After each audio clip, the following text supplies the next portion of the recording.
Sir, या आमच्या मुलांची चंचलता, आम्हाला प्रत्येक क्षणाला काहीतरी नवीन हवं असतं, हा जो विषय आहे याला कसं काय हँडल करायचं? अच्छा, म्हणजे चंचलता हा तुमचा प्रॉब्लेम आहे का मुलांच्या बाबतीत? खूप मोठा प्रॉब्लेम. पहिलं इथेच माझा ॲक्सेप्टन्स नाही आहे. म्हणजे तुम्हाला तो त्रास सहन करावा लागत असेल, जसं म्हणतं की आपण की ज्याचं दुखणं त्यालाच कळतं, तर तसं आपण जर विचार केला तर मी ॲग्री होईन. पण चंचलता हा प्रॉब्लेम नाही आहे हे मी तुम्हाला सांगेन, ते समजणं आपल्याला गरजेचं आहे. तर त्याचं कारण असं असू शकतं की आपण पॉझिटिव्हली पाहिलं तर त्यांच्याकडे एक्स्ट्रा एनर्जी आहे का?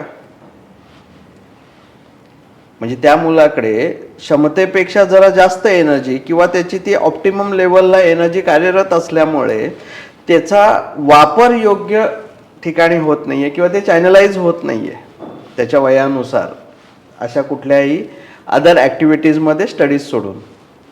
आणि मग ते न झाल्यामुळे ते तुमच्यासाठी चॅलेंज बनते, कारण त्याला ते न मिळाल्यामुळे ती एनर्जी तो युटिलाइज कुठे करणार? मग ते घरामध्ये पळापळ कर, अन्य काही गोष्टी कर, तर तिथं पार्ट येतो संस्काराचा किंवा त्याची एनर्जी चॅनलाइज करून देण्याचा.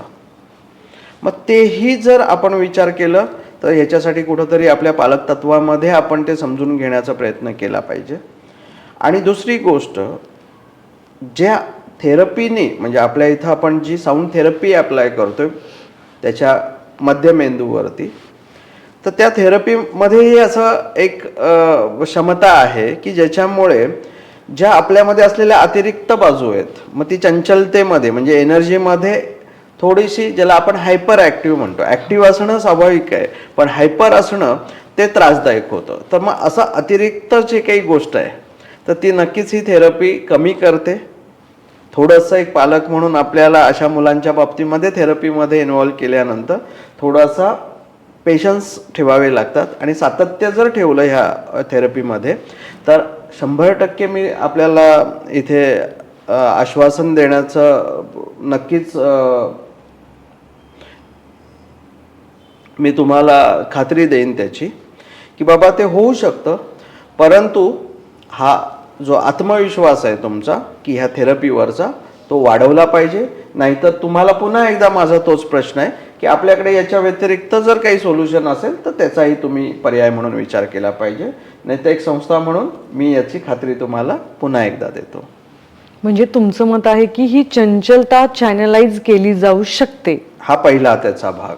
ओके. आणि दुसरा जो आहे की तेही होत नाहीये, तर त्याच्यावरती थेरपी अप्लाय करून ती नैसर्गिकरित्या कंट्रोल करून हायपर बाजूला न जाता ते ॲक्टिव्ह बाजूला येऊन कार्यरत राहील आणि तो त्याच्या इनबॉर्न गोष्टीमध्ये सक्षमपणे काम करेल.